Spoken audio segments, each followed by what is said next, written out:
À propos d'emploi, on vous parle souvent de la désertification rurale. Il y a pourtant des communes qui se battent et qui réussissent. Exemple d'un village du Cantal où on a tout fait pour attirer des commerçants, des entrepreneurs, des gens qui avaient des idées. Et ça marche dans un cadre magnifique en plus. À Boissé, Emmanuel Lambert et Patrick Delanne. Au cœur du Cantal, un village a décidé de résister à la crise. Chaque année, Boissé attire de plus en plus d'entrepreneurs. C'est le cas de Christelle. Il y a peu, elle a racheté l'ancienne gare SNCF. Son métier, décoratrice événementielle.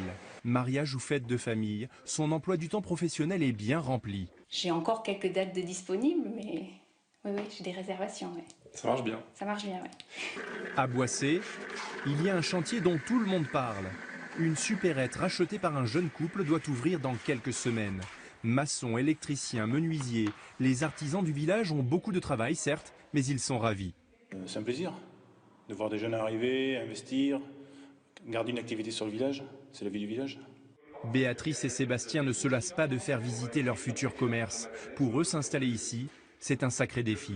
Disons qu'on a investi un peu les économies d'une vie, donc il y a quand même cette part de risque. Mais on est tellement motivé par ce projet et puis on l'a réfléchi depuis 3-4 ans qu'en fait on se dit avec Béatrice que ça peut que marcher. L'artisan de ce dynamisme économique, c'est lui, Joël Lacalmonti, 36 ans et plus jeune maire du Cantal.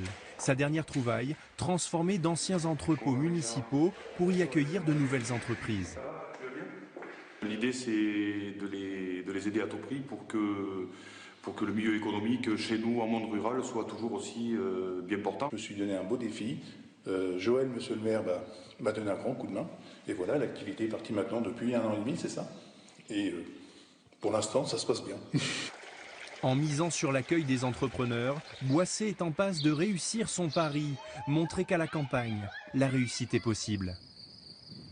Boissé dans le Cantal, ça mérite un coup de chapeau.